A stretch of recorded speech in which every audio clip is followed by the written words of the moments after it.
De las cenizas de la Primera Guerra Mundial, Adolf Hitler intentó construir un siniestro nuevo orden mundial dirigido por los así llamados, una raza de supermanes arios, extendiendo un reinado de terror como nunca jamás el mundo lo había conocido.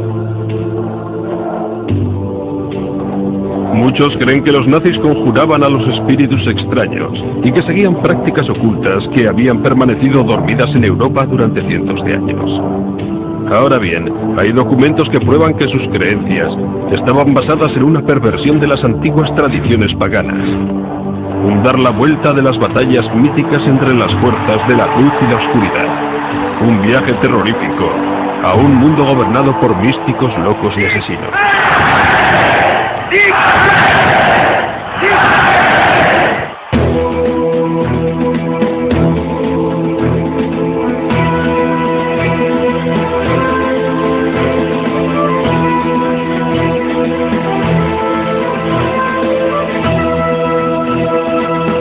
Nazis, la conspiración de lo oculto. Primera parte.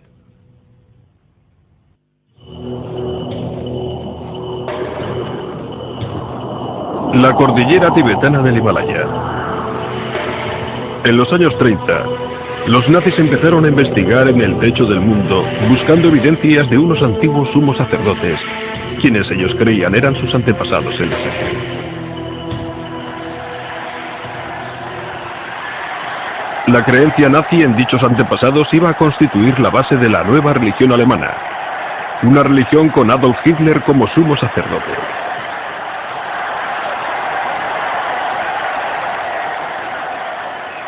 Inspirando la cruzada maligna estaba la creencia en que la pura sangre aria estaba siendo contaminada por las así llamadas razas inferiores, y que una nueva raza de superhombres arios gobernaría el mundo.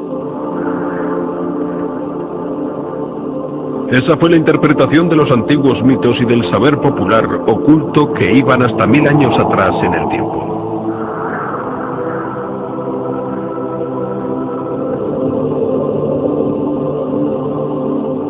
Para demostrar su superioridad, los nazis no dejaron sin explorar ningún mito ni religión. De hecho, cogían prestada cualquier creencia que pudieran adaptar a la causa aria.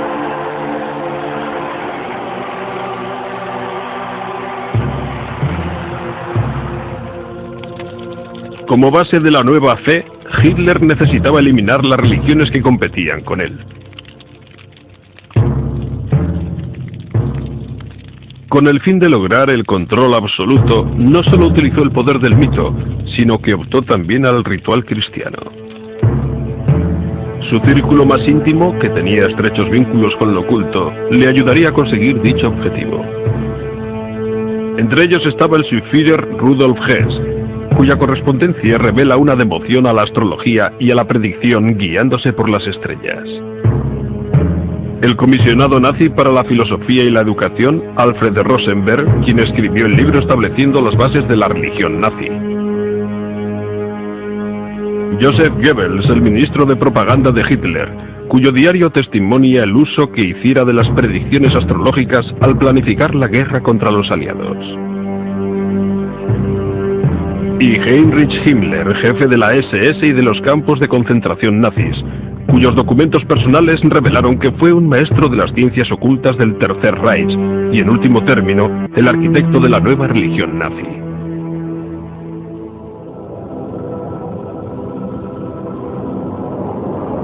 En la base de esa nueva religión había una leyenda antigua oculta que relata la historia de un continente en alguna parte del Atlántico Norte. Allí vivió una raza de seres superiores que habían caído en desgracia a causa del mal y el vicio.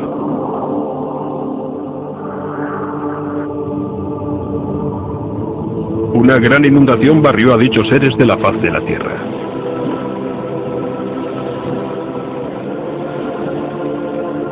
Pero antes de que pudieran ser destruidos todos, algunos sacerdotes escaparon por el mar. Y con el paso del tiempo, llegaron a las altas cimas del Tíbet. Aquellos sacerdotes fugados, que los místicos creían eran la raza original de los hombres dios arios, se decía eran los antepasados de todos los pueblos indios y europeos. La tierra se llamaba Atlántida.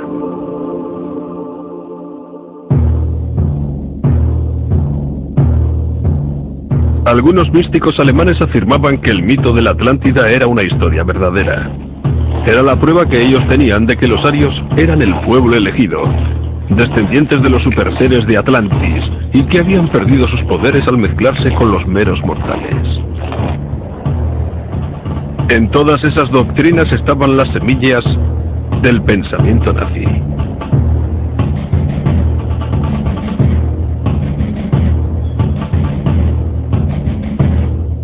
Heinrich Himmler, un nacionalista extremista, hizo que su misión no fuera otra que probar que los pueblos germánicos eran descendientes de la raza de amos de la Atlántida.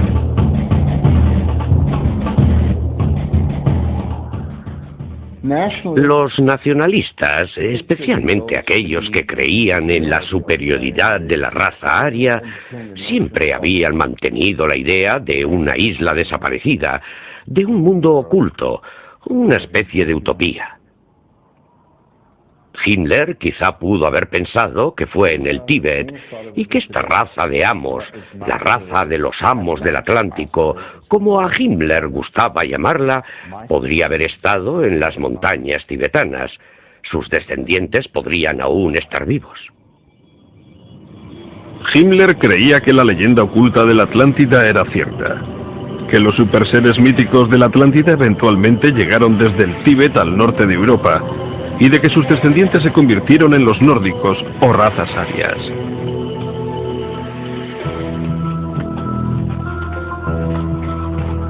Se enviaron al Tíbet expediciones subvencionadas por el gobierno bajo la dirección de Himmler. Buscaban evidencias de sus antepasados. Para documentar dicho proceso, los investigadores nazis realizaron este cortometraje. En 1946, en los interrogatorios después de la guerra realizados por el ejército de los Estados Unidos, el científico que dirigió una de las expediciones describió su primer encuentro con Himmler. Himmler mencionó su creencia de que la raza nórdica no evolucionó, sino que directamente bajó del cielo para asentarse en el continente atlántico, y que los antiguos emigrantes de la Atlántida habían fundado una gran civilización en Asia Central.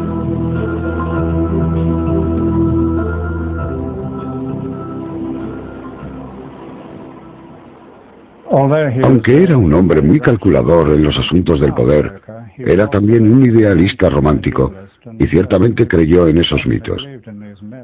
De no haber sido así, no habría derrochado ni el tiempo ni el dinero ni la energía que derrochó al mandar expediciones al Tíbet.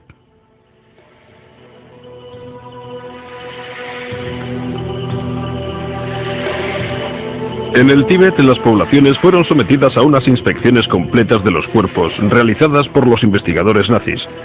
Buscaban lo que el partido llamaba los rasgos físicos arios: frentes estrechas, miembros largos y características muy anguladas.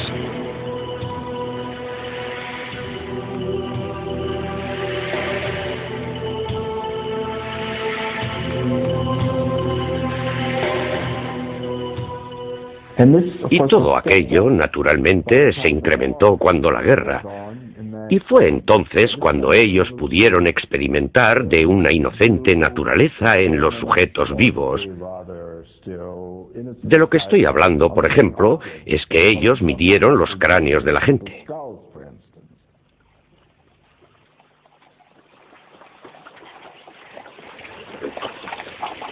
La búsqueda por demostrar la superioridad de la raza aria pronto rayó en lo criminal.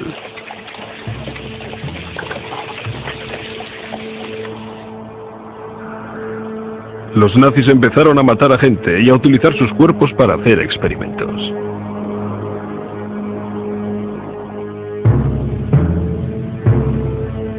Creían que una vez que hubieran probado que sus antepasados eran dioses, sería cuestión de tan solo un paso recrear dicha raza de los hombres diosarios a través de la reproducción selectiva.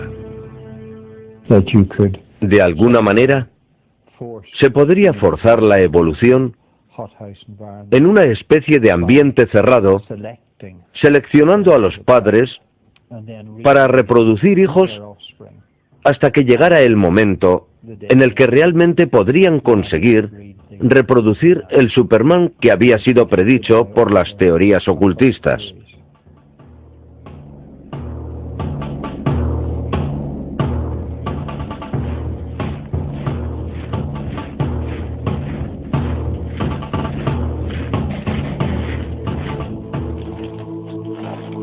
Hitler proclamó: la humanidad da un paso adelante cada 700 años y el fin último es el llegar a ser hijos de Dios.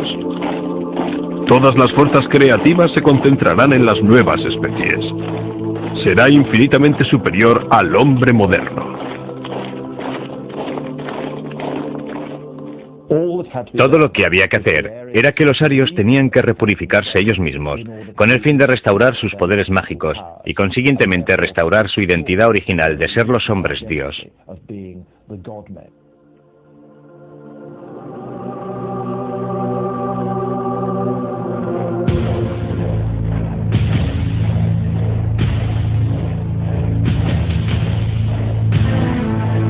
Lo más selecto de la raza fueron las SS de Himmler. Solo reclutaba a los más fuertes, a los que mejores condiciones físicas tenían y a los que él consideraba a los jóvenes más guapos, altos, rubios y con ojos azules. Aquellos futuros guerreros debían de ser educados y solo de las familias de pura raza aria. Los miembros de las SS eran por lo general bastante altos, hombres preparados para ser guerreros. Y aún más, Hitler había decretado que los de las SS debían medir 1,85 metros. Hitler medía 1,85. Además del tamaño, tenían que ser de pura raza. En cuanto a los oficiales, debían demostrar que tenían una ascendencia alemana sin mezclas que datara de 1750.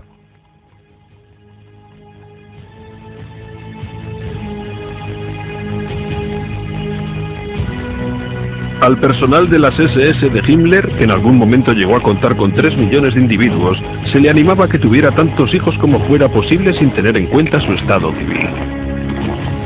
Las SS, les decía, tenían un sagrado deber con su nación y con su Führer, engendrando bebés arios sanos. Una de las ideas de Himmler concernía a la poligamia. La única forma en la que se podía reproducir la raza aria más rápidamente era instituyendo la práctica por la cual los hombres de la SS pudieran tener más de una esposa.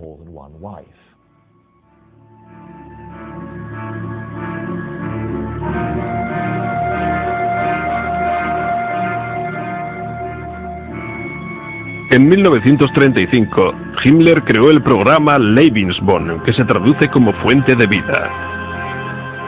Lebensborn fue diseñado para facilitar el nacimiento, la acogida y el desarrollo de tantos bebés de pura raza aria como fuera posible.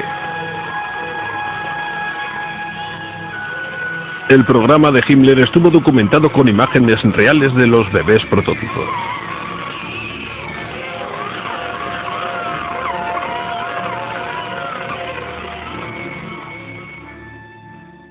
El Lebensborn de la SS estaba estableciendo las condiciones por las cuales las jóvenes podrían de hecho ser cumplimentadas por los sementales de la SS.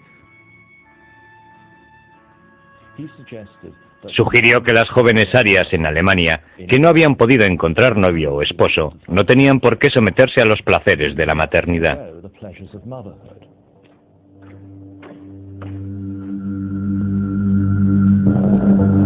Según la doctrina de Lebensborn, un hijo ilegítimo no era una desgracia en tanto la madre fuera genéticamente apta. Se pensaba que las mujeres solo tenían una misión: engendrar los hijos cuyos descendientes el partido nazi creía se convertirían en dioses. Nacieron, según algunas estimaciones, unos 11.000 bebés Lebensborn entre 1935 y 1945. La mayor parte de esas criaturas jamás conocieron a sus padres.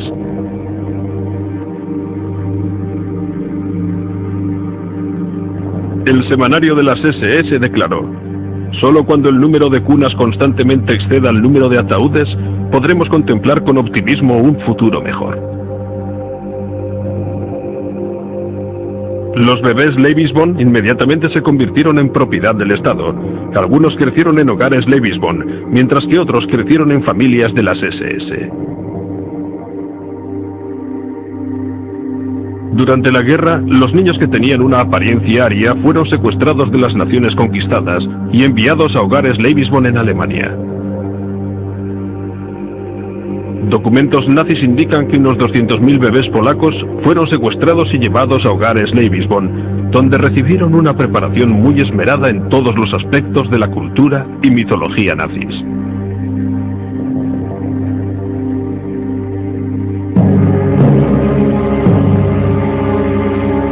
Mucho antes de que Hitler llegara al poder, esas creencias estaban ya floreciendo en lo que era una defensa de los principios racistas. Había muchas organizaciones en Alemania y Austria a principios de siglo que mezclaban la ideología racista con las prácticas del ocultismo. Pero dichas ideas solo llegaron a ser populares al final de la Primera Guerra Mundial.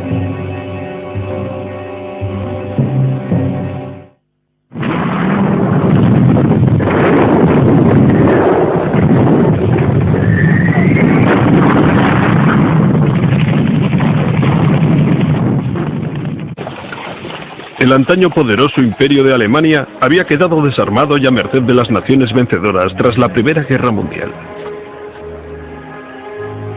En unas ciudades anteriormente prósperas, los veteranos mutilados deambulaban como espíritus por las calles, como fantasmas de otra vida. Algunos que crecieron en Berlín en los años 20 recuerdan de todo. Recuerdan el paisaje urbano con lisiados de la Primera Guerra Mundial, quienes naturalmente no tenían pensión y mendigaban por las calles sin piernas ni brazos. Gente que nos recuerda la gran miseria de lo que se podría llamar el paisaje urbano. Millones de personas se quedaron sin empleo, la inflación era galopante, la recesión, el hambre y la pobreza asomaban por todas partes. Presencié muchas manifestaciones antes de que Hitler se alzara con el poder. Manifestaciones reales que surgían del sufrimiento, de la gente, de la masa de desempleados y de la pobreza que se derivaba de todo aquello. Y gritaban eslogans como «Queremos pan, dadnos trabajo». La gente buscaba cualquier cosa. Se intensificó el miedo y la desconfianza hacia los extranjeros. Los dos extremos del espectro político hicieron un llamamiento a la lealtad del pueblo alemán.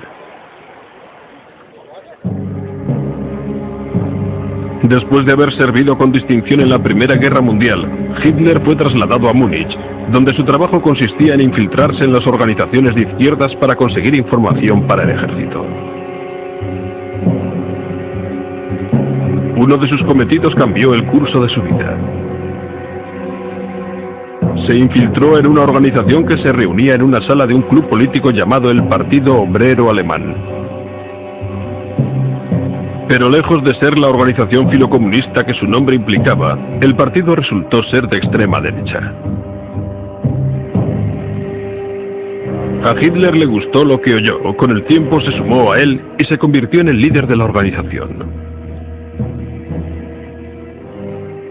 En una de las primeras manifestaciones en las que habló Hitler, se encontraba un desilusionado veterano de guerra llamado Rudolf Hess.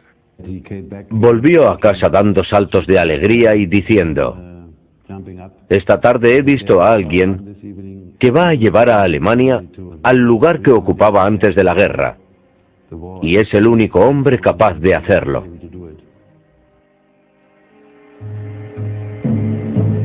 Hess estaba convencido de que el dinámico orador al que había escuchado era el tan largamente esperado Mesías, profetizado en los círculos ocultistas alemanes. Junto con el filósofo racista Alfred Rosenberg, Hess era uno de los más firmes apoyos con los que contaba un grupo muy prominente, la Sociedad Thule, la cual activamente estaba buscando al Mesías germánico y se dedicaba a resucitar la llamada raza aria.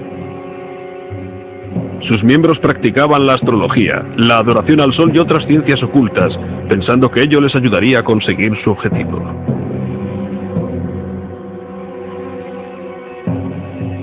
Su emblema era una daga colocada frente a una esvástica curva. Al contar entre sus miembros algunos de los ciudadanos más ricos y poderosos de Múnich, la sociedad financió el Partido Obrero Alemán de Hitler. En 1920 el partido de Hitler oficialmente cambió su nombre por el de Partido Obrero Nacional Socialista Alemán. NSDAP, sus siglas en alemán, o como muy pronto se le llamaría, el Partido Nazi. Con Hitler como líder, el partido nazi creció enseguida conquistando a la gente en un arrebato de miedo frenético y con una oratoria feroz. Les proporcionaron el fuerte líder carismático por el que habían estado suspirando desde la guerra. Al igual que muchos alemanes y austríacos en aquella época, Hitler vivió en un entorno que ya era hostil al judaísmo. Fácilmente pudo encontrar aquellas ideas en publicaciones populares como Ostara, una revista ocultista abiertamente racista, escrita por un monje y místico renegado que acabó secularizándose, llamado Lons van Liebenfels. Los titulares decían: ¿eres rubio? Entonces corres peligro. Por lo tanto deberías de leer Ostara, publicaciones para los rubios y el movimiento de los derechos del varón. Uno de los tópicos populares expresados por el general era que la gente de piel más oscura, sobre todo los judíos, eran los más peligrosos y amenazantes. Los judíos siempre se habían enfrentado a los arios para ser los dueños del mundo. Un enfrentamiento que se remontaba a los tiempos bíblicos. Los titulares hacían la siguiente observación: ¿eres rubio? Entonces estás en peligro. Lee toda la información sobre la raza y sobre el movimiento en favor de los arios.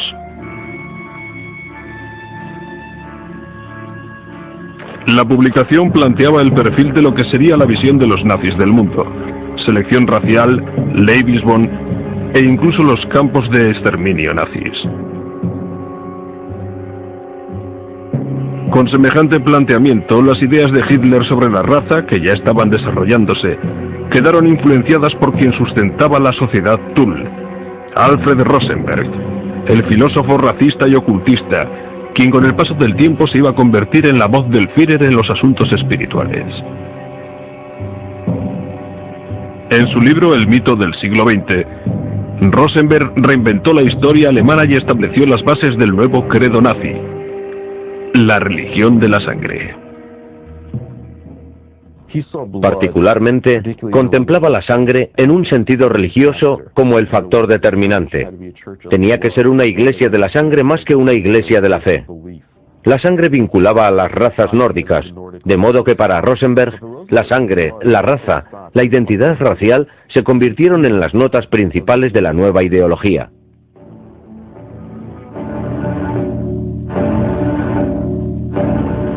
Rosenberg predicaba que la sangre de un pueblo era la portadora de su alma. Creo que si se mira hacia atrás, hacia las tradiciones esotéricas de Occidente, la sangre siempre ha sido considerada como un vehículo muy importante del espíritu. Es una sustancia sagrada que sostiene algo más que la vida física de cada persona. También contiene la vida espiritual.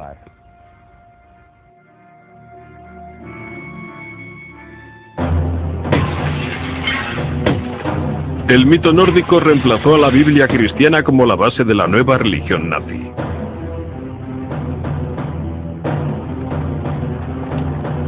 En un desfile lleno de pompa orquestado por Rosenberg y recogido en una película, los nazis celebraron su versión de la cultura e historia aria recientemente concebida.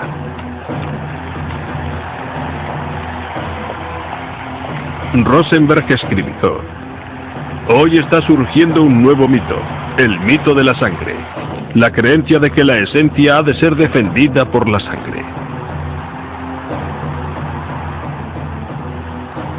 Hitler llevó la idea de Rosenberg incluso más lejos cuando escribió: las viejas creencias volverán a ser honradas otra vez.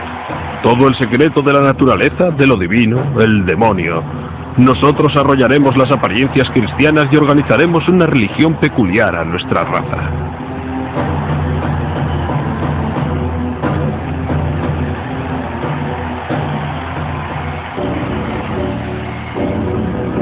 Hitler eligió la esvástica como el símbolo de la nueva religión.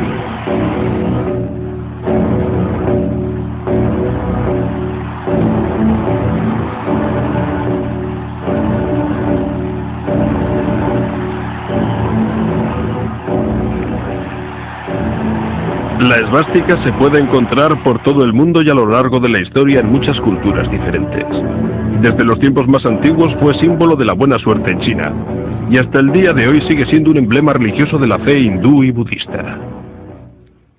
Había sido llevada por los caballeros sobre los escudos como una protección mágica y también tenía connotaciones, digamos que en un sentido amplio no era cristiana. Representaba el martillo de Thor y, claro, Thor era un dios de la tormenta y del poder, etc. Una especie de dios patriarca muy macho. El primer conato de Hitler por hacerse con el poder data del 9 de noviembre de 1923 con un intento por derrocar al gobierno bávaro. Al frente de un ejército privado de tropas de asalto, lanzó un ataque por sorpresa contra una cervecería donde estaban reunidos algunos de los líderes del gobierno. Con Hess y Rosenberg a su lado, Hitler descaradamente anunció la formación de un nuevo gobierno. Luego se lanzó a la calle consiguiendo que 3.000 hombres desfilaran por las zonas de Múnich.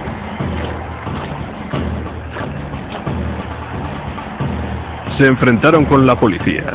Hubo disparos y cayeron abatidos 16 hombres de Hitler. Fue una intentona golpista fracasada. Pero en los 10 años antes de que Hitler se alzara con el poder, los 16 se convirtieron en mártires. Entonces llevaban la bandera esvástica, y eso de alguna manera cayó bien a la gente, y además con la sangre de los muertos sobre ella.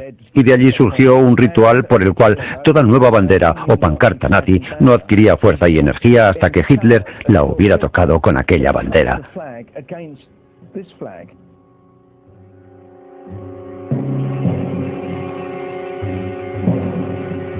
La sangre nazi adquirió el sagrado símbolo del poder, ritualizado y santificado en la ceremonia conocida como el rito de la bandera sangrienta. Aquella especie de poder mágico de la sangre de los nazis muertos era transmitido a cada bandera nazi y desde aquel momento quedaba consagrada.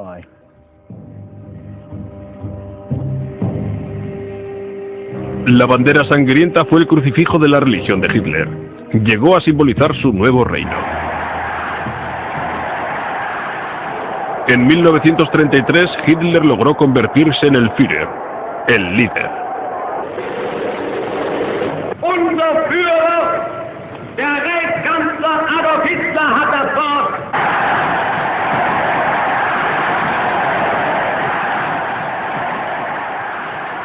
Era un título que concordaba con el eco de las connotaciones religiosas del ungido, o incluso del Mesías.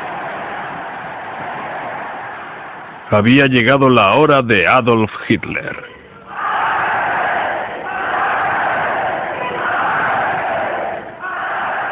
Die Partei ist Hitler. Hitler aber ist Deutschland. El partido es Hitler. Hitler es Alemania y Alemania es Hitler.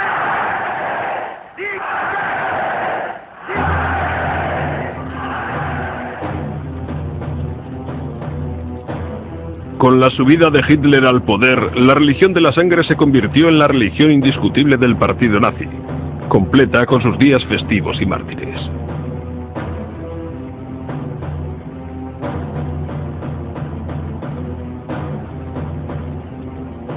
El ministro de propaganda Goebbels orquestó un ritual en el cual los 16 héroes nazis fueron venerados como mártires del Reich, que murieron, resucitaron, para luego alcanzar la vida eterna. Goebbels se aseguró de que todos los alemanes tomaran parte en la ceremonia, transmitiéndola a través de los altavoces colocados en las esquinas de las calles de todo el país. Parte del mensaje decía: la noche de los muertos desfilan. A medianoche, una obra ceremoniosa mística, el nacimiento del Reich. Luchan, mueren y acaban victoriosos, tal y como el Tercer Reich fue fundado.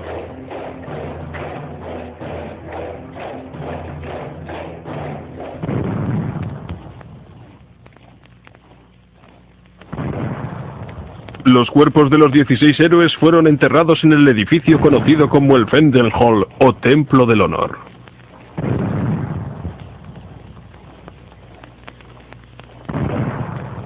Se convertiría en un santuario nazi.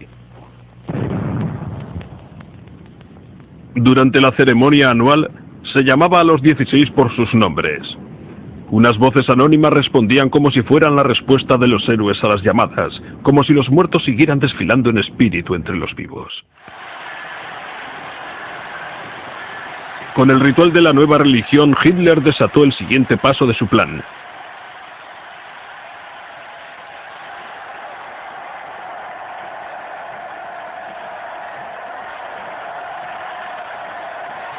Hitler escribió: "La fuerza sin una base espiritual está destinada al fracaso".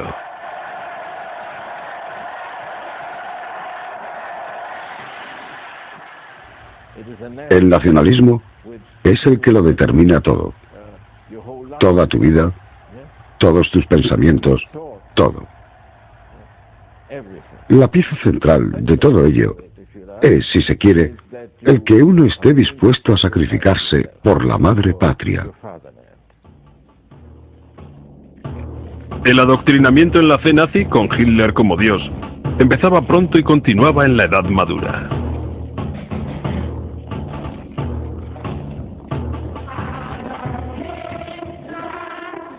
Adolf Hitler es nuestro salvador, nuestro héroe.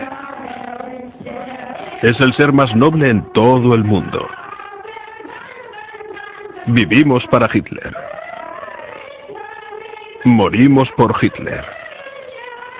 Hitler es nuestro Señor.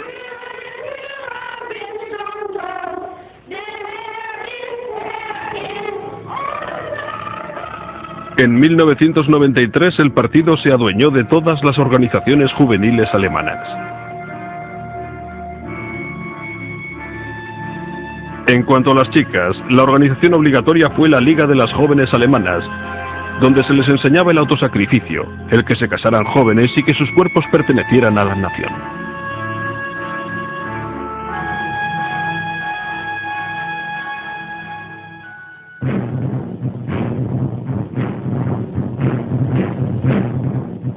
Los niños de 10 años eran miembros de la organización de los jóvenes alemanes. A los 14 años se apuntaban a la juventud hitleriana y a los 18 al partido nazi.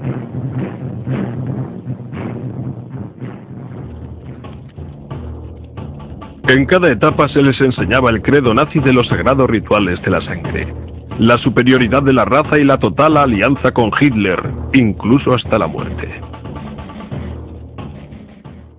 Yo formé parte de las juventudes hitlerianas hasta los 18 años. Nos enseñaban, y entonces lo creíamos, que era estupendo luchar por nuestro país, y si era necesario también morir por nuestro país.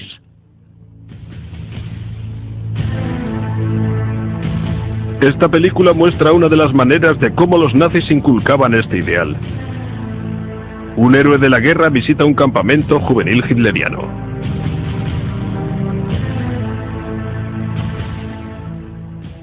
Era estupendo que te dijeran que pertenecías a la raza más grande, a la nación más grande de la tierra.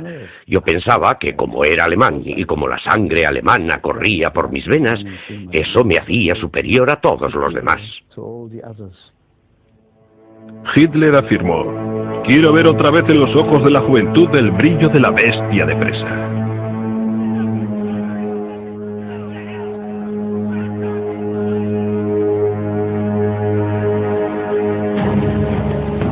La juventud hitleriana entonaba un canto de muerte. Resurgimos para enfrentarnos con las tormentas de las batallas. Tenemos derecho a la muerte del héroe. En otras palabras, al decirle eso a un chaval de 17 años, era imbuirle con la idea de que podía reclamar el derecho que debía serle entregado para dar su vida para morir por el Führer y por la madre patria. Tú no eres nada, tu nación, tu raza es todo. A los 18 años, los cadetes se rendían ante el Führer cuando prestaban el sagrado juramento. Ich es wahr. Yo juro, y todos teníamos que repetirlo y teníamos que tener las manos, los dedos arriba. Servir al Führer, al pueblo y a la madre patria. Servir al Führer, al pueblo y a la madre patria. Como un gran ruido sordo que se oía por todas partes. Hasta la última gota de nuestra sangre. Hasta la última gota de nuestra sangre.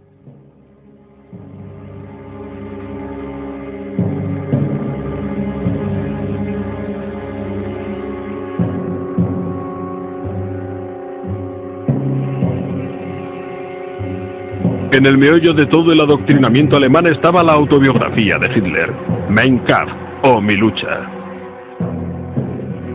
En ella estaba perfilada la filosofía de los planes de los 1000 años del reinado nazi. Mein Kampf se convirtió en la Biblia nazi. Pensé que era el libro más grande jamás escrito. La Biblia no es nada comparado con eso, y aún hoy día puedo citarlo de memoria, y eso que lo leí hace más de 60 años. Junto con el Mein Kampf, los principios de la religión de la sangre empezaron a constituir la base de la política nazi. Se decretaron leyes para la esterilización forzosa. Incluso se investigó a arios en busca de enfermedades hereditarias. Enfermedades tales como la tuberculosis y la epilepsia, hasta el alcoholismo y la depresión, fueron causa de una esterilización automática. Más de 400.000 alemanes sufrieron ese destino.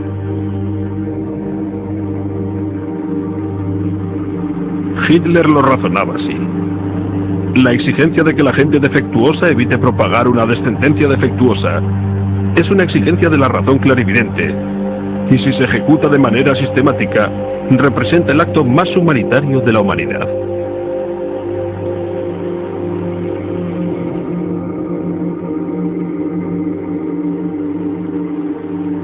A los niños con problemas de salud se les anotaba el nombre al nacer. Si los problemas persistían, los médicos nazis en secreto les administraban inyecciones letales, diciendo a los padres que habían fallecido por causas naturales. Se estableció un programa de eutanasia para los que tenían deficiencias psíquicas y físicas. Películas propagandísticas afirmaban que eran actos humanitarios, ya que se liberaba a las almas que estaban atrapadas en unos cuerpos atormentados. En 1935 Hitler había establecido las leyes de la sangre, que convirtieron en delito el hecho de que un puro alemán se casara e incluso mantuviera relaciones sexuales con un judío. A los judíos alemanes les arrebataron sus derechos de ciudadanos.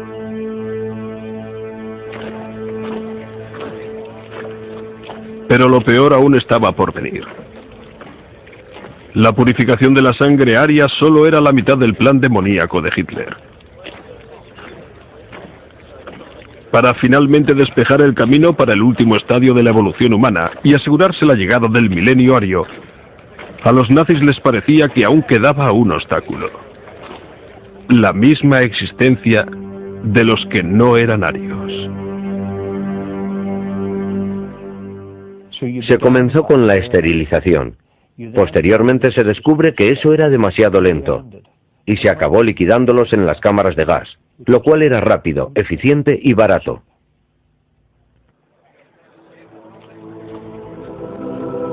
Hitler escribió: se habrá de tomar la decisión más seria y dura.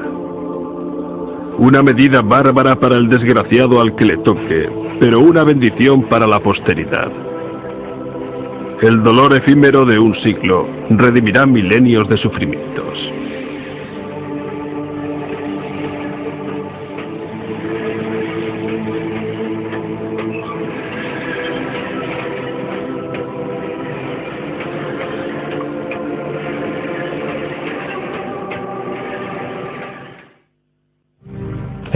La concepción de Himmler de la SS no era otra cosa que la creación de una nueva élite de sangre para el orden nazi en Europa. En todas las etapas, a la SS se le recordaba que no era otra cosa que una élite guerrera, cuyos valores de dureza y de valor militar eran absolutamente importantes para su existencia.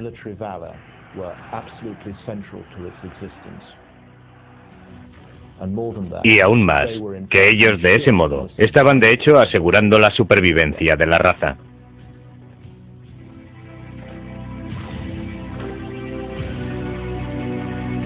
Himmler había nacido católico, pero para la época en la que conoció a Hitler era ya un redomado ocultista.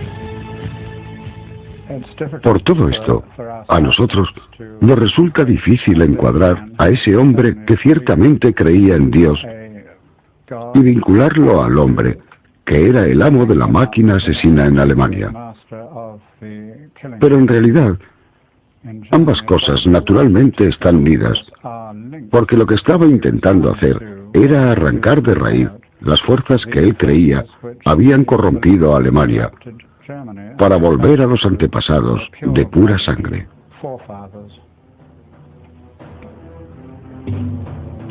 Himmler trajo un abanico de influencias dispares en su diseño de las SS, incluida la religión hindú. Durante la guerra se cuenta que siempre viajaba con un ejemplar del Bhagavad Gita, un libro sagrado de la religión hindú. Cuenta la historia de una gran batalla en el campo de la virtud entre las fuerzas del bien y del mal. La creencia hindú en la reencarnación y su rígido sistema de clases atraían a Hitler. Era un modelo perfecto para la élite guerrera de los nazis que gobernaría el mundo. Los historiadores dicen ahora que Himmler estaba convencido de que era la reencarnación del rey Heinrich, un líder alemán de la Edad Media que detuvo la invasión de Alemania por parte de los eslavos. Cuando los nazis se preparaban para invadir Europa Oriental, Himmler creyó que ya estaba en camino para llevar a cabo su destino, que sus SS habían vuelto a la madre patria para luchar en una guerra santa similar.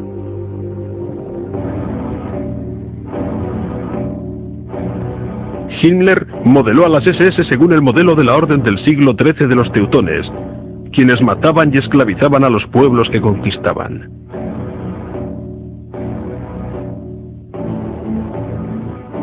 El paralelismo con las propias prácticas de la Alemania nazi es inconfundible.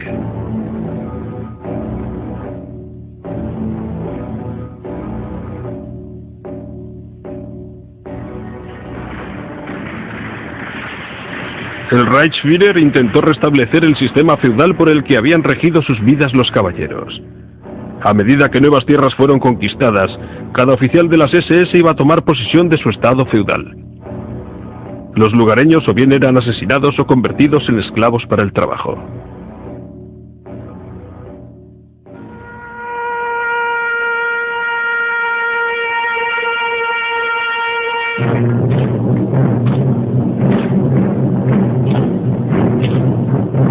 Al igual que los caballeros teutones, Himmler transformó una serie de antiguos castillos en escuelas de preparación, que eran a la vez centros religiosos y militares.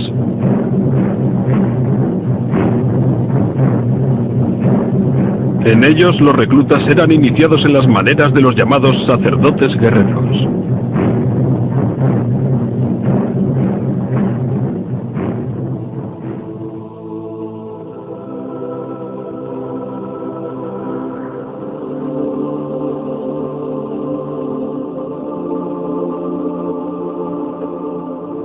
En 1934, Himmler eligió Wewelsberg como su castillo personal. Se convirtió en un centro sagrado de la flor y nata de la élite de sus caballeros de las SS. Hitler eligió Wewelsberg porque su consejero espiritual de las ciencias ocultas le había dicho que iba a ser un punto fuerte mágico para la resistencia alemana contra un gran ejército venido de Oriente, y que allí tendría lugar una gran batalla y las huestes orientales tendrían que retroceder. Hitler tenía unos planes grandiosos para su castillo medieval en Wewelsberg, pero ello requería una prodigiosa cantidad de mano de obra. Para asegurarse un amplio suministro de esclavos, construyó un campo de concentración de trabajo en las proximidades. De 1939 a 1945, 4.000 prisioneros trabajaron en el castillo de Himmler. Casi un tercio murió mientras trabajaban en ello.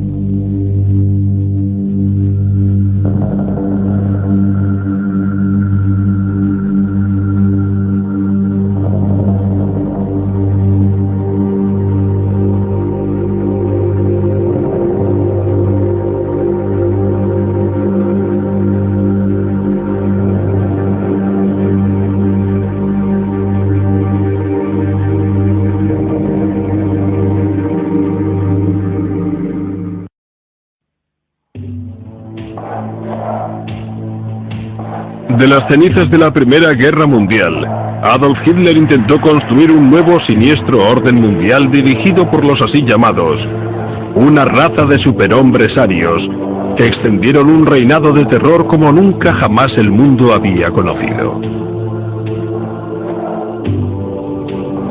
Muchos creen que los nazis conjuraban a los espíritus extraños y que seguían prácticas ocultas que habían permanecido dormidas en Europa durante cientos de años.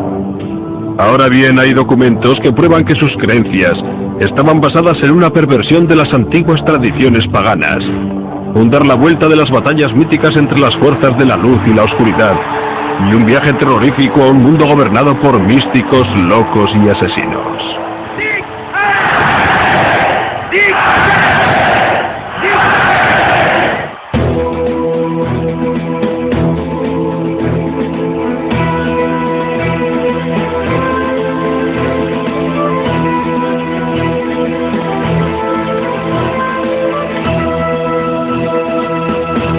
Nazis, la conspiración de lo oculto, segunda parte. Wewelsberg es construido en forma de triángulo con 3 torres en las esquinas. En torno a su diseño básico, Himmler tenía planes de construir una gran colonia. La ciudad sería demolida y limpiada, y se iban a construir enormes espacios con huecos separados, barricadas, más torres y un telón circular de muros que cubrirían una gran zona, creando algo no menos que una especie de Vaticano de la SS.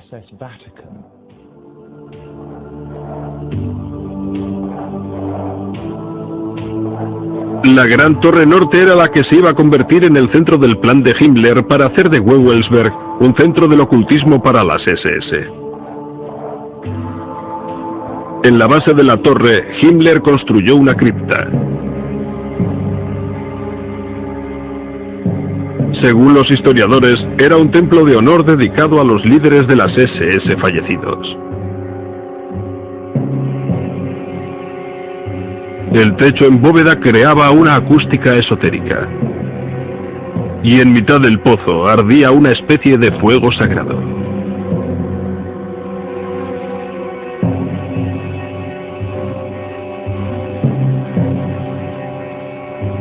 A lo largo de los bordes de la cripta había 12 pedestales que estaban destinados a contener las urnas con las cenizas de los generales fallecidos. Lo que ocurría es que las SS siempre tenían 13 líderes y consecuentemente cuando moría un general era incinerado ritualmente. Se colocaban sus cenizas allí y su sitio era ocupado por un nuevo general.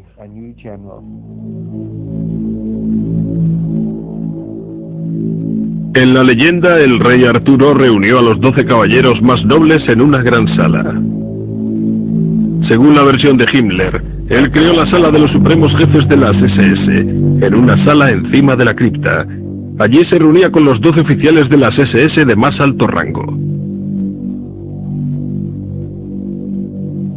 Una enorme rueda en forma de sol adornaba el suelo. Su patrón, en forma radial, estaba adornado con símbolos del antiguo alfabeto nórdico.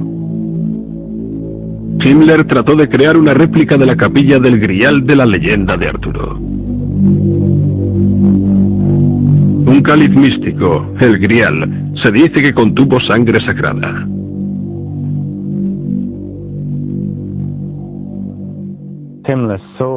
Himmler veía en el Grial un objeto de inmenso poder esotérico y oculto. Creía que si él poseía ese objeto físico, la guerra sería ganada con total facilidad. Para Himmler, la sangre sagrada de la leyenda del Grial era pura sangre aria. Él creía que poseía poderes mágicos. Su consejero más próximo en la tradición del Grial fue el arqueólogo Otto Rahn. También obsesionado con la leyenda del Grial, Rahn creía que estaba escondido en una cueva en el sur de Francia. Himmler fue llevado por Rahn a las ciencias del oculto en su búsqueda del Grial. Una vez dentro del círculo íntimo de Himmler en Wewelsberg, Rahn siguió con su búsqueda del Santo Grial, solo que entonces como un caballero del partido nazi. Himmler subvencionó personalmente las expediciones de Rán, algunas de las cuales se centraron en la zona próxima a Montségur, Francia. Allí había estado erigido el emplazamiento de una gran fortaleza de los cátars, la secta herética acusada de la adoración al demonio y aniquilada por la Iglesia en el siglo XIII. Había una tradición muy fuerte, que por cierto aún sigue existiendo, de que los cátars estaban en posesión del secreto del Grial, y justo antes de que cayera el castillo de Montségur, los 3 caballeros de la Orden de Cátar escaparon por las murallas y se llevaron consigo algo de gran valor. La tradición contaba más tarde que aquello era el Grial, o que era el secreto del Grial, y que fueron ellos los que lo escondieron en las cuevas. También se llevaron a cabo expediciones de Rán en Alemania. Una carta archivada de Rán al cuartel general de las SS sugiere que creía que estaba cerca de lograr el sueño de su vida. Para concluir mi trabajo con éxito he de inspeccionar los lugares personalmente. Primero he de acudir a las ruinas de Wildenberg, el castillo alemán del Santo Grial. Allí se están llevando a cabo actualmente excavaciones. Heil Hitler.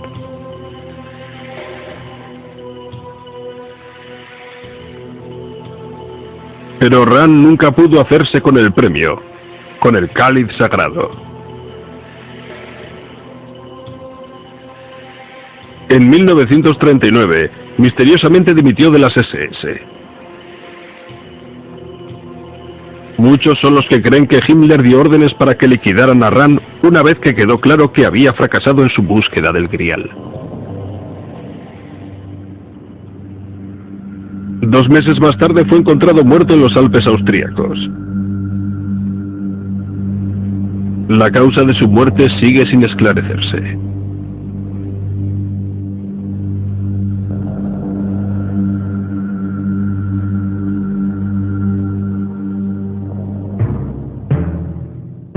En su continuo celo por demostrar la superioridad de la raza aria, Himmler creó un instituto de investigación llamado Organización de la Herencia Ancestral. Además de llevar a cabo experimentos en los seres humanos y de comprobar linajes de sangre para asegurar la pureza de la raza, la misión de la organización fue lograr resurgir y reinterpretar las prácticas del oculto, de los mitos germánicos antiguos y de las tradiciones paganas.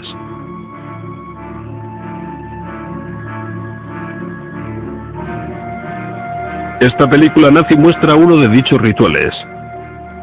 Unas jóvenes danzan alrededor del símbolo pagano de la guerra y del orden divino.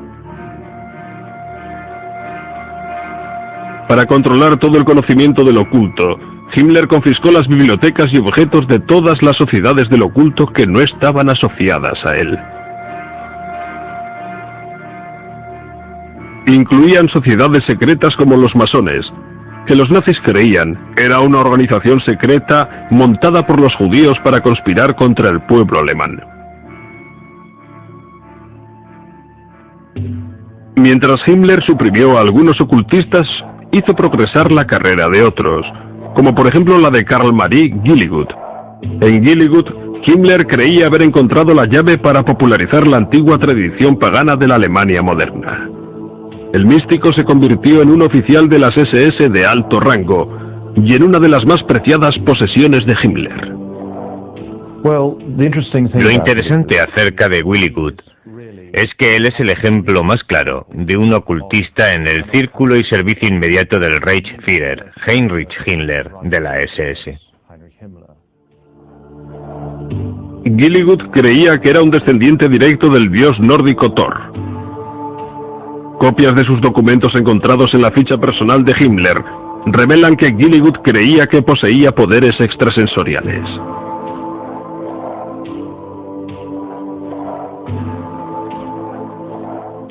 Un documento titulado Los 9 Mandamientos de Dios fue firmado por Gilligut e iniciado por Himmler. Escritos tanto en alemán moderno como en el alfabeto rúnico, sugieren que Gilligut pensaba que estaba utilizando sus poderes para descubrir los antiguos ritos y rituales del pasado pagano de Alemania. Según las leyendas nórdicas, el alfabeto rúnico utilizado por Gilligut fue dado a la humanidad por Odín, el supremo dios de la mitología nórdica. Dicho alfabeto sagrado fue su don a la humanidad. La runa se derivaba probablemente de una mezcla de los signos antiguos que fueron labrados en piedra en los tiempos antes de que apareciera la escritura. Dichos alfabetos tenían su significado, cada letra tenía su significado. La runa Agal era una protección del que la llevaba contra sus enemigos. La runa Odal era la conexión de uno con su clan o tribu. La runa Tyr era la victoria y el orden mundial. La runa Sig, el sol o la energía conquistadora. Dichos símbolos aparecían por todo el mundo nórdico en objetos tales como barcos vikingos, lanzas y escudos para la guerra. Los alfabetos de los antiguos sacerdotes y magos runos se creía eran las herramientas místicas para predecir la suerte, romper hechizos y para invocar a los espíritus mágicos. Conjurabas la runa, lo cual era muy parecido a lo del tarot. Las tiras y lees las combinaciones particulares que surgen de las runas. Tiene fama de ser un sistema mágico extraordinariamente poderoso.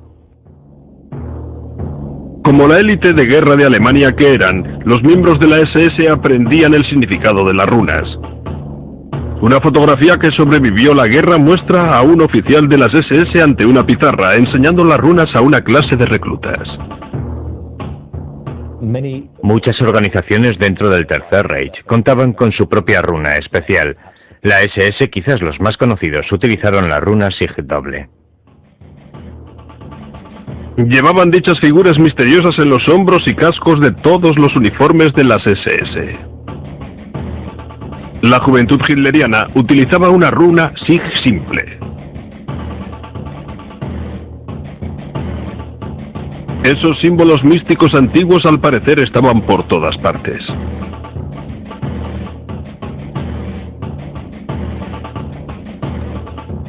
Servían para recordar constantemente a los alemanes su pasado pagano.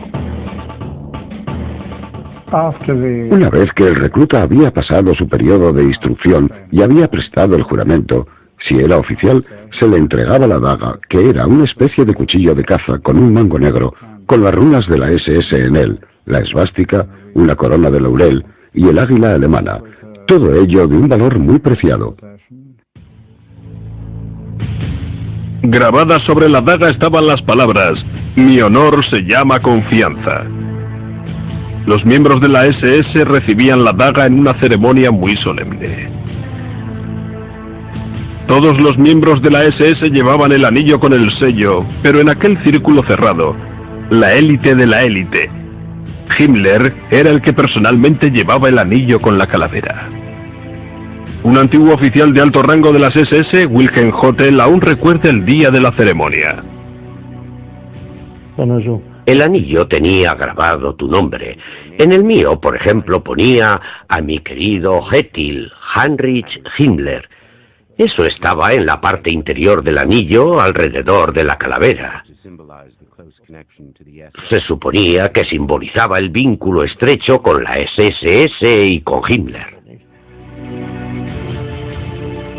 En un discurso dado a los oficiales de las SS estacionados en Dachau, Himmler afirmó: "Nunca lo olvidéis, somos una orden de caballeros de la que no se puede salir, para la que uno es reclutado por la sangre, y uno permanece en ella en cuerpo y alma".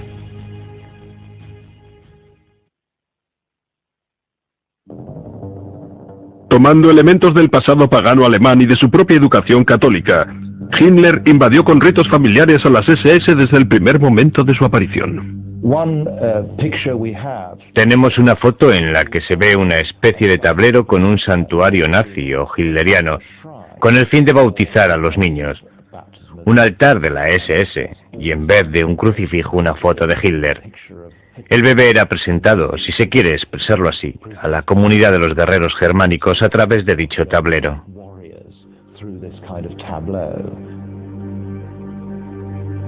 La ceremonia de la boda también se convirtió en un ritual de las SS. Imitando a las antiguas tribus germánicas, los oficiales desempeñaban el papel del líder del clan que presidía las bodas. Era el mismo Himmler quien oficiaba las ceremonias.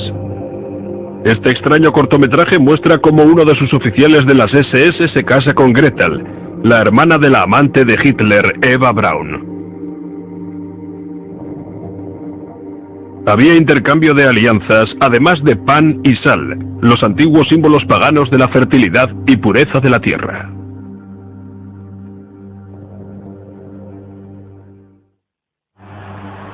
El año nazi estaba señalado con celebraciones tomadas del antiguo calendario germánico. El Festival de Mayo, inicialmente aceptado como la celebración de la fertilidad, se transformó en un espectáculo de nacionalismo y de la fuerza militar. Hitler decía: hoy, el 1 de mayo, la tierra se llena de celebraciones de resurrección de los alemanes fuera de la lucha interior eterna.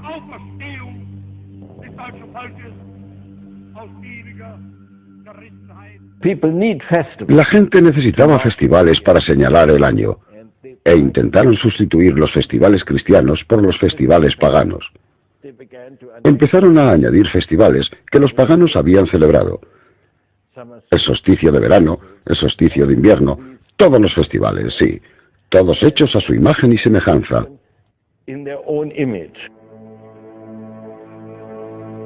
Los nazis incluso comenzaron a restaurar los antiguos templos paganos como el de Exterstein, que estaba dedicado a una deidad solar. Allí, durante el solsticio de verano, un rayo de luz brilla a través de una ventana y se alinea con un punto en el altar.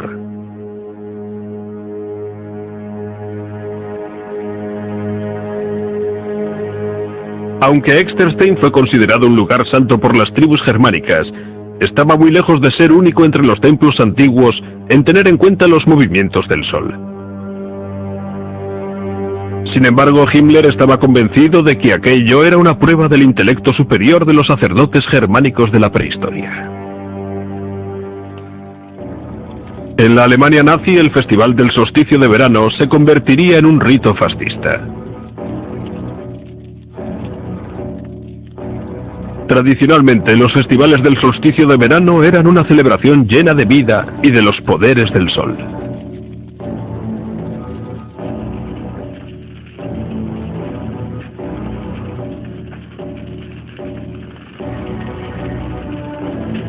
Dramáticamente representados y cuidadosamente coreografiados, tenían lugar los discursos en los que se predicaba el autosacrificio y el heroísmo. En este ritual en concreto, el ministro de propaganda Goebbels fue el encargado de dar el discurso.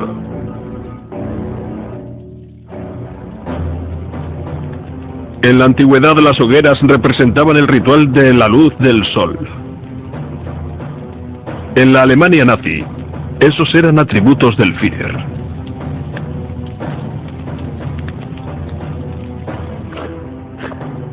En el más importante de dichos rituales, las tropas portando teas encendidas formaban símbolos en la oscuridad de la noche.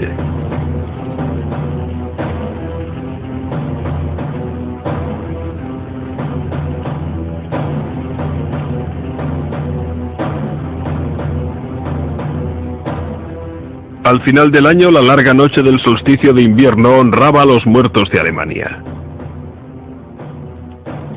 Himmler lo explica en su discurso en Dachau. El solsticio de invierno no solo es el final del año, sino que también es el festival en el que se piensa en los antepasados y en el pasado, en el que se ve claro que el individuo no es nada, un átomo que es barrido en cualquier momento, mientras es vinculado a la cadena eterna de su linaje por una auténtica humildad.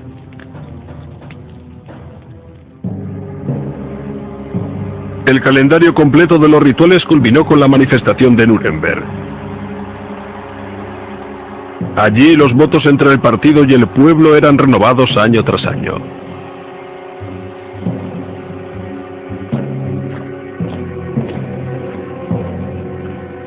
Se reunían decenas de miles de nazis uniformados.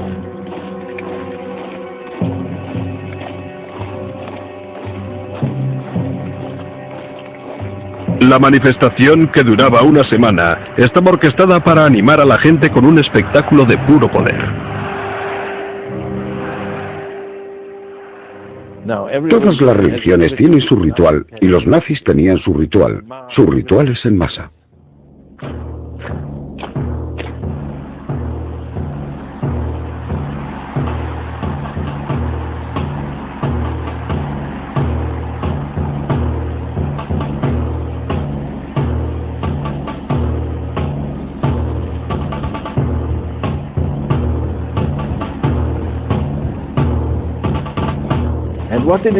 ¿Y qué es lo que ofrecían a la gente aquellos mítines masivos?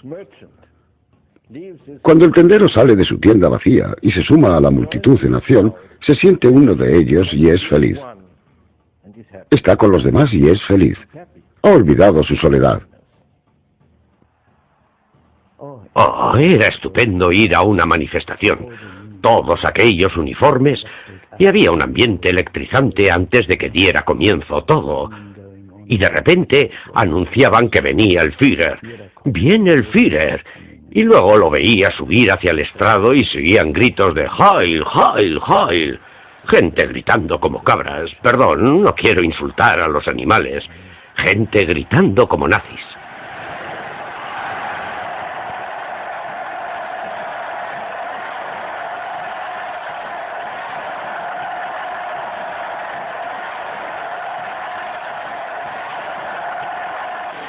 A medida que la locura nazi se iba apoderando de Alemania, Hitler dejó claro qué es lo que esperaba de la nación. El partido es el terreno donde se seleccionan los líderes políticos alemanes.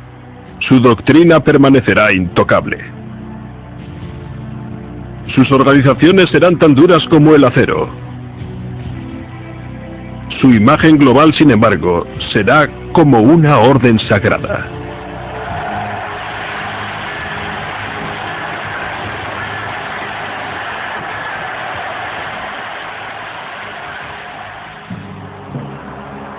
Las manifestaciones nazis en masa fueron cuidadosamente orquestadas para crear una tremenda epifanía emocional que evocara el fervor religioso.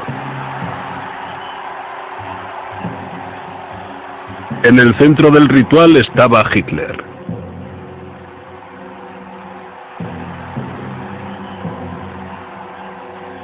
Todo estaba pensado para que Hitler pareciera la divinidad.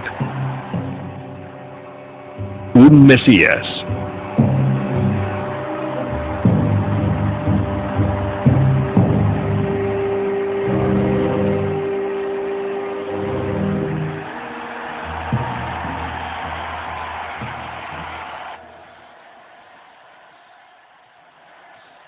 Tras ganarse indiscutiblemente el apoyo del pueblo alemán, Hitler estaba preparado para dominar el mundo.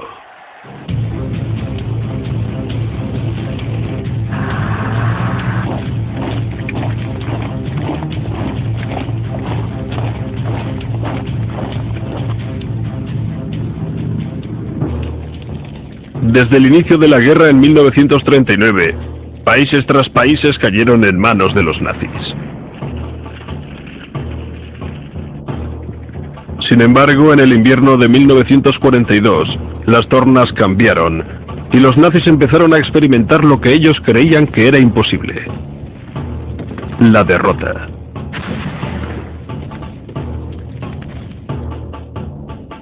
A medida que el esfuerzo en la guerra fue haciéndose cada vez más desesperado, expandieron el uso de las ciencias ocultas como la investigación y los rituales, hasta ser la base para tomar decisiones militares. Algunos miembros del mando naval alemán se llegaron a convencer de que los aliados estaban ya empleando fuerzas místicas para ganar la guerra a Alemania.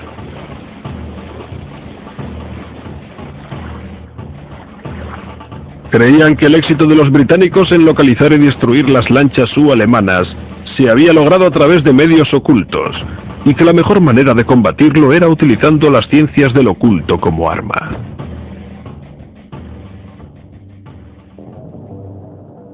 Ello condujo a Himmler a establecer un instituto del máximo secreto dedicado a la práctica oculta del péndulo Zahorí.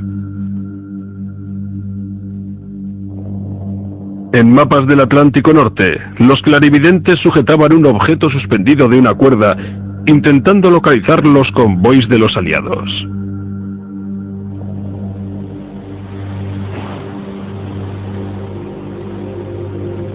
Basándose en los resultados, se enviaban misiones de lanchas alemanas.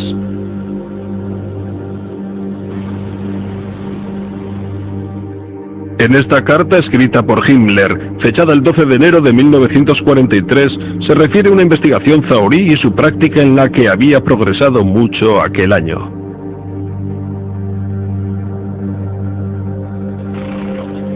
Con todo, las artes ocultas más comunes utilizadas por los nazis fueron la astrología y las profecías, aunque ambas fueron atacadas desde dos ángulos totalmente distintos. Hess y Himmler estaban totalmente convencidos del poder de las ciencias ocultas y las utilizaron para tomar decisiones políticas.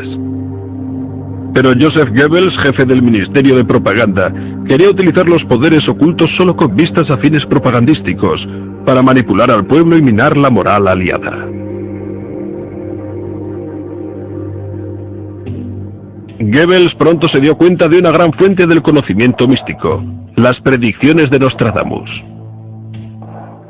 Uno de los visionarios más famosos de todos los tiempos, Nostradamus, completó su obra maestra de profecías en 1555.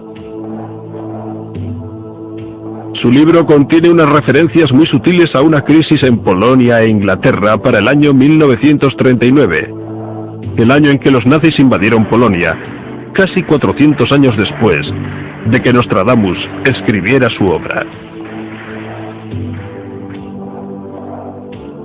Para Goebbels, Nostradamus era un instrumento de propaganda perfecto, cuya obra podría ser interpretada como prediciendo una gran victoria de Alemania en el futuro. Las profecías de Nostradamus fueron escritas en poemas de 4 líneas, llamados cuartetos, y son tan densos y esotéricos que se pueden interpretar de formas muy variadas. Para interpretar al autor francés, Goebbels reclutó al renombrado astrólogo y experto en Nostradamus Karl Ernst Graf. Un cuarteto particular que Goebbels eligió parecía referirse directamente a Hitler, y pronto se convirtió en parte de la mística nazi.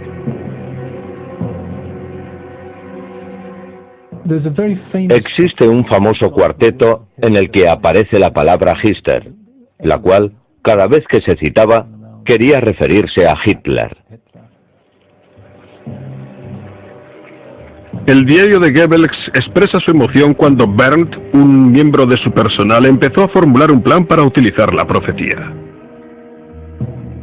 19 de mayo de 1942. Bert ha pasado un plan para que nosotros lo llevemos a cabo con la propaganda ocultista. Llegaremos a alguna parte. Los americanos y los ingleses caen fácilmente en este tipo de propaganda. Estamos aquí para presionar a todos los testigos estrella de la profecía de lo oculto. Nostradamus debe otra vez acostumbrarse a que lo citen. La creación para crear falsas profecías y misticismo fraudulento para influenciar al enemigo se empezó a llamar propaganda negra.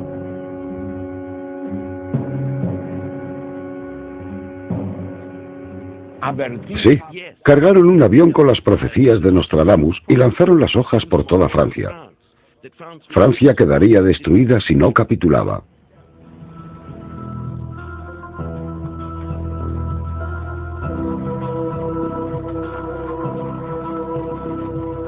El servicio de espionaje británico descubrió el engaño y, reconociendo el potencial de ese tipo de propaganda, empezó a desarrollar su propia campaña de Nostradamus.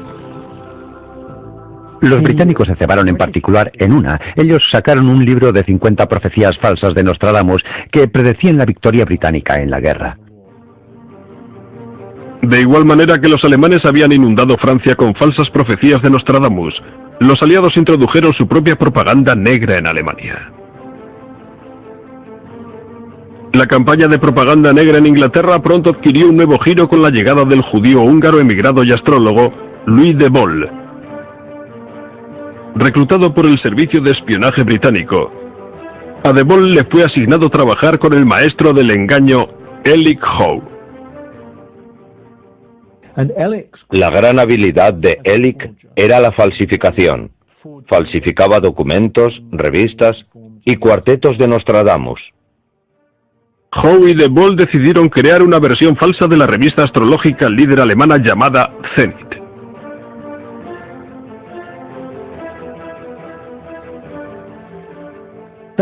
Sacaron 2 revistas en 1943. En ellas hacían pronósticos para minar la moral alemana. Sin embargo, la falsa Zenit británica contenía un error de bulto. Erróneamente habían titulado la revista como Der Zenit en vez de su título verdadero, Zenit. La astrología y el espionaje iban a chocar de nuevo en lo que sigue siendo considerado como el incidente más raro de la Segunda Guerra Mundial. Cuando Rudolf Hess, el Subführer, por así decirlo, y uno de los amigos y consejeros más importantes de Hitler, realizó él solo un vuelo a Escocia. La idea de Hess de hacer un viaje empezó con la creencia de que los británicos, una raza nórdica, mostrarían sus simpatías hacia la causa aria, e incluso podrían llegar a ser persuadidos de unirse a los alemanes si es que Churchill era derrocado. Uno de los mentores de Hess, Karl Haushofer, reforzó la idea de Hess contándole un sueño que había tenido.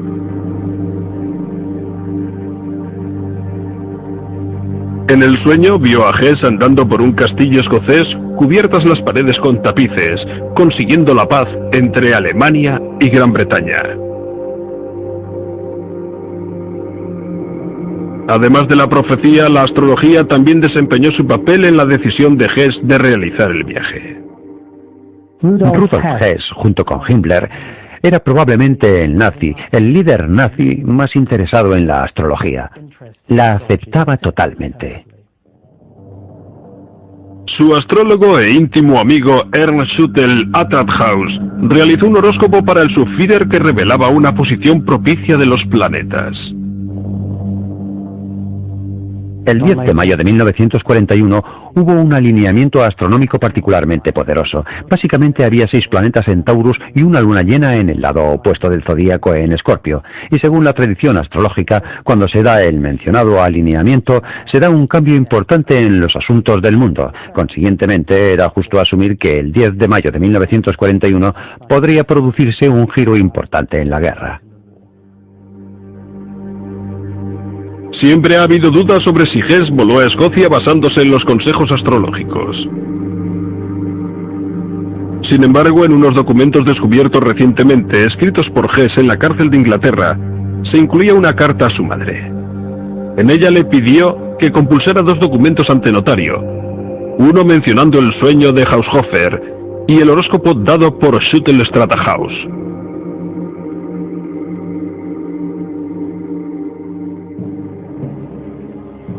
Antes de que Hess realizara el vuelo, algunos piensan que estuvo hablando con el Führer.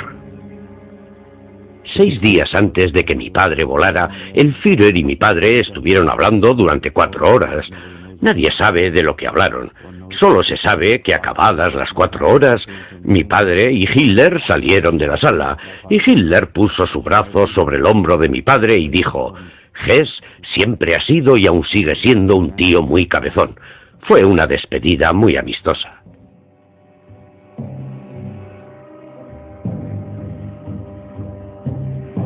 Al margen de las palabras habidas entre Hitler y Hess, a las 5:45 de la tarde del 10 de mayo de 1941, Hess subió a un caza Messerschmitt y se dirigió a Escocia. Su plan era encontrarse con el duque de Hamilton, un hombre al que conocía a través de Haushofer. Hess esperaba utilizar al duque para puentear a Churchill en un intento de llegar a un acuerdo de paz directamente con el rey de Inglaterra. Habiendo escrito de antemano varias cartas, Hess esperaba una cálida acogida. Las cartas que envié a mi padre fueron interceptadas por el servicio secreto.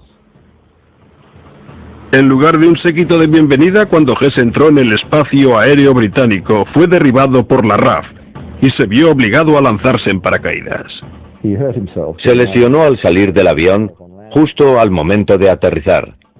Quiso que lo capturaran y pensó que directamente sería conducido a ver a mi padre con solo decir que deseaba verle. Hess fue descubierto por una familia escocesa, la que aparece en la imagen en su granja donde cayó el avión. Dijo tener un mensaje muy importante para el duque de Hamilton. Pero al principio se negaron a creer que el hombre que se había lanzado en paracaídas era el Subführer del Tercer Reich. Le dijeron a mi padre que un piloto alemán había aterrizado y que solicitaba entrevistarse con el duque de Hamilton. Mi padre fue a ver al prisionero, quien se presentó como Hess. Resultó bastante cómico, porque mi padre fue a ver a Churchill y fue llevado ante el gran estadista que aquella noche estaba a punto de ver una película de los hermanos Marx. Churchill se manifestó bastante incrédulo sobre todo aquello. Creo que sus palabras exactas fueron: ¿quiere usted decir que el Subführer está en nuestras manos? Y cuando mi padre le respondió: creo que tal es el caso, él contestó: bueno, con Hess o sin Hess voy a ver la película de los hermanos Marx. La peculiar reacción de Churchill ante el vuelo de Hess sigue sin ser explicada. Gran cantidad de los extraños acontecimientos sucedidos en mayo de 1941 todavía siguen sin estar desclasificados en los archivos de guerra británicos. La reacción del Führer sigue siendo igualmente sorprendente. Bueno, la reacción de Hitler ante el vuelo de Hess fue una de sus mejores actuaciones como actor. Hizo una tremenda actuación, manifestando sorpresa, shock, horror y todo lo demás. En cuanto fue evidente que la misión de Hess había fracasado, entonces salió toda la propaganda en tromba diciendo que Hess era un lunático, que lo había hecho por su cuenta y que, ya sabes, era alguien al que le faltaba algún tornillo. Hitler culpó de todo el asunto de Hess al consejo de sus astrólogos. Como respuesta al incidente, el Ministerio de Propaganda nazi promulgó un edicto llamado la Acción Hess, prohibiendo la práctica en público de las ciencias ocultas, incluida la astrología. El resultado fue un amarrar a todas las actividades de los astrólogos, quienes acabaron todos en la Acción Hess un mes después del vuelo de Hess. Arrestaron a todos los astrólogos prominentes que conocían y se los llevaron para interrogarlos.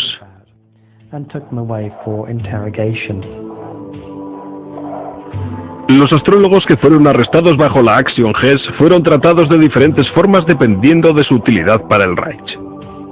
Los que ya estaban trabajando para Himmler fueron soltados inmediatamente y les permitieron seguir trabajando. En aquella época Himmler entró en contacto con uno de los más destacados astrólogos de Alemania, Wilhelm Wulff. Aunque fue arrestado con todos los demás astrólogos, Wulff siguió diciendo los horóscopos de sus guardianes. Luego empezó a decírselo al general Schellenberg, que era el jefe del contraespionaje a las órdenes de Himmler. Walter Schellenberg era el jefe del servicio secreto que formaba parte de las SS. Era mi jefe y mi amigo. Schellenberg no creía en la astrología, pero la utilizaba. Cuando Schellenberg quería discutir algún tema con Himmler, él empezaba diciendo que un astrólogo había predicho sobre el asunto. En 1943, Wulff predijo que Hitler sobreviviría a un gran peligro el 20 de julio de 1944 y que caería en noviembre del 44 y moriría de un modo inesperado antes del 7 de mayo del 45.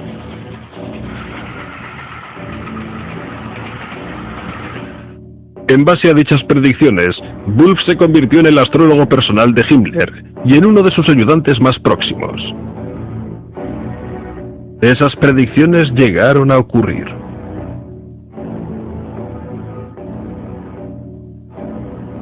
En un interrogatorio después de la guerra realizado por los aliados, Schellenberg admitió haber utilizado a Wulff para conseguir trepar. Creía que la influencia de Wulff tenía un enorme peso en Himmler. Mientras aún yo estaba en la cárcel con Schellenberg durante el proceso de Nuremberg, aún hablábamos de ellos, y Schellenberg se sentía muy orgulloso de que a través de Wulff pudo influir en Himmler. Según el interrogatorio de Schellenberg, durante las últimas semanas de la guerra, Himmler se obsesionó con la astrología de un golpe de Estado, cuando las estrellas sugirieron que él podría derrocar con éxito al Führer. Era a finales de abril de 1945, cuando las tropas soviéticas estaban ya rodeando Berlín, entraban en los suburbios de Berlín, de modo que la guerra estaba prácticamente perdida. Himmler recordó una conversación que previamente había mantenido con Wulff, en la que éste le dijo que parecía que el desastre para Alemania llegaría en 1945. Al leer la carta astral de Hitler, Wulff vio la disposición de los astros que indicaban una caída.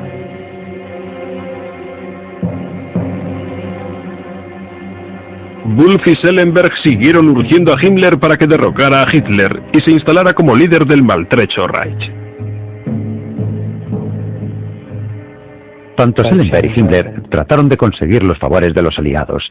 Intrigaron en los últimos días de la guerra para lograr un encuentro de Himmler con un representante del Congreso Mundial Judío, en el que Wulff, como astrólogo de Himmler, estuvo presente.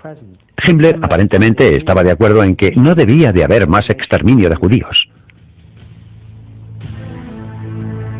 A pesar de la orden de Hitler de continuar con los exterminios hasta el final, Wulff fue instrumentalizado para convencer a Himmler de que temporalmente debían cesar las matanzas.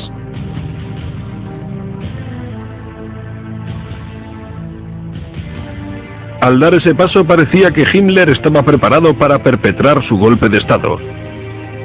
Pero en el último momento, sus miedos y su lealtad al Führer le impidieron hacerse con el poder.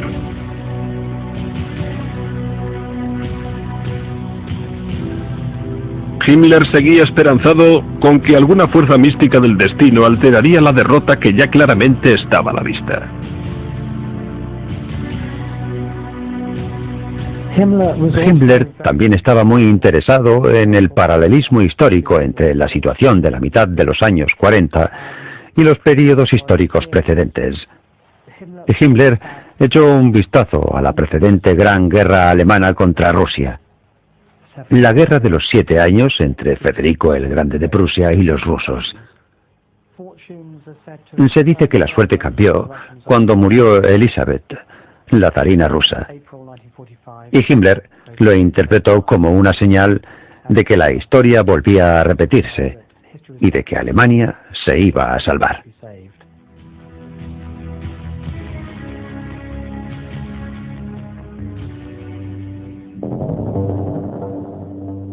Dos semanas después, Goebbels y su familia al completo bajaron con Adolf Hitler al búnker privado del Führer. El 30 de abril, Adolf Hitler y su prometida Eva Braun se suicidaron.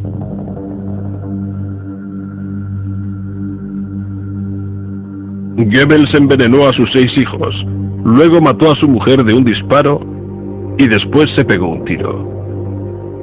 Vestido de soldado raso alemán, Himmler casi logró escapar. Fue arrestado por los británicos, pero en un examen médico rompió una cápsula con cianuro que llevaba guardada en la boca. A las 11:04 de la noche del 23 de mayo, el Reichsführer, que había conjurado las fuerzas ocultas al servicio de la gloria aria, yacía muerto. En noviembre de 1945, varios nazis de alto rango fueron juzgados por los aliados en Nuremberg.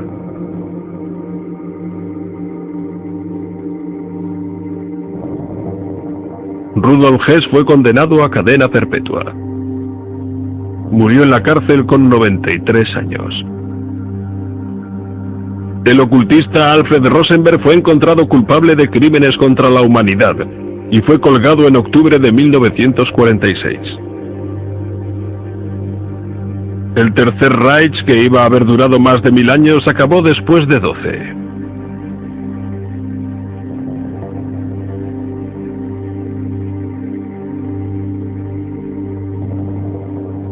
Para entonces habían muerto casi 50 millones de personas.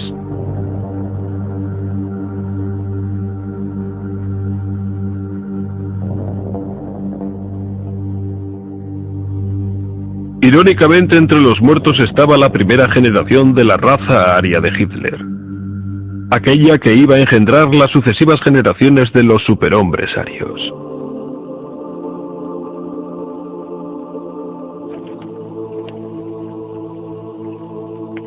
A lo largo de la historia, la mitología ha ejercido una poderosa influencia en la mente humana. Todas las culturas han sido guiadas por la mística.